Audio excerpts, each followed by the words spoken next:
जय सिया राम मित्रों। आज का विषय है हरतालिका व्रत, हरतालिका तीज व्रत की कथा। हरतालिका तीज व्रत में भगवान शिव और माता पार्वती की पूजा की जाती है। विवाहित स्त्रियां इस व्रत को पति की लंबी उम्र और खुशहाल जीवन की कामना से करती हैं। वहीं अविवाहित लड़कियां अच्छे मनपसंद वर की प्राप्ति के लिए करती हैं। हरतालिका व्रत पूजन में कथा सुनना बहुत जरूरी माना गया है। ये कथा माता सती के आत्मदाह के उपरांत अपनी अंतिम इच्छा शिव जी से पुनः विवाह के साथ उन्होंने अपने शरीर को छोड़ा था और हिमालय राज के घर पर पार्वती उमा के रूप में जन्म लिया था। इसकी कथा प्रसंग विस्तार से श्री रामचरितमानस में संत तुलसीदास ने बताया है, अतः संक्षेप में कथा सुना रहे हैं।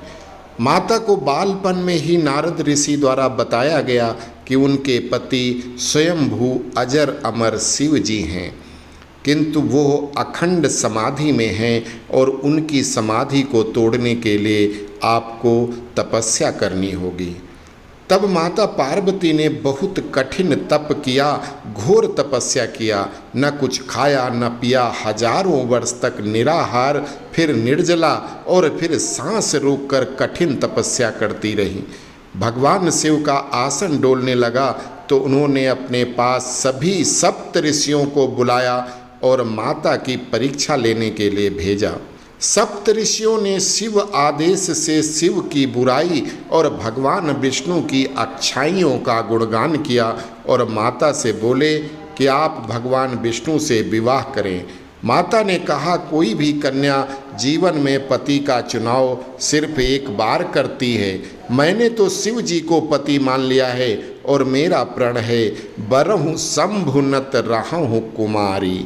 तब सप्त ऋषि यही प्रस्ताव लेकर हिमालय राज के हिमवान के पास गए तो भगवान विष्णु के साथ विवाह की बात सुनकर हिमवान बहुत प्रसन्न हुए और विवाह के लिए तैयार हो गए। माता पार्वती को विष्णु से विवाह तय करने की बात बताई तो पिता की अवमानना न हो जाए, अपनी प्रतिज्ञा भी पूरी हो जाए, परंतु पिता की बात की अवमानना न हो, इन्हीं विचारों में माता चिंतित होती हैं और अपनी सहेलियों से आत्मदाह करने की बात करती हैं कि शिव जी से विवाह करना है, अन्यथा प्राण त्याग दूंगी। विष्णु को मैं अपना भाई मानती हूँ, उनसे विवाह करना असंभव है। माता की ये दशा देखकर उनकी सहेलियाँ एक उपाय निकालती हैं और अपनी सहेली उमा का हरण करके उनको पहाड़ की गुफा में छिपा देती हैं और सभी सहेली अपने घरों को चली जाती हैं। राजा हिमवान उमा की खोज करते हैं किंतु वो असफल रहते हैं।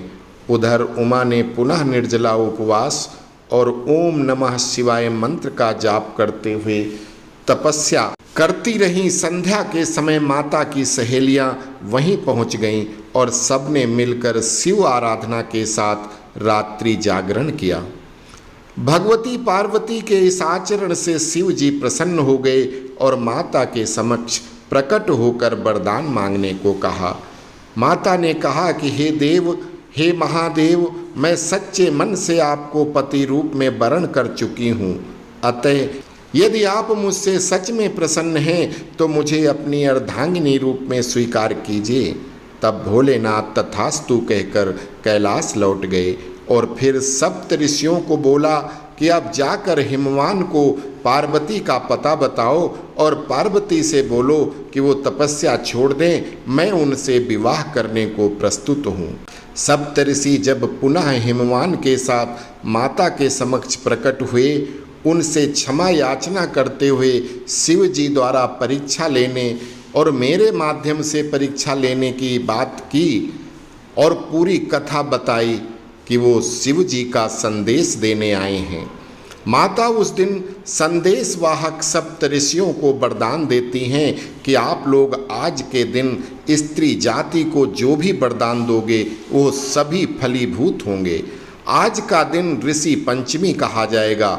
उस दिन जो भी स्त्री फलाहार व्रत रखते हुए सप्तऋषियों की पूजा करेगी, उसके रजस्वला होने के समय जाने अनजाने जो भी पाप हुए होंगे उनसे मुक्ति मिल जाएगी।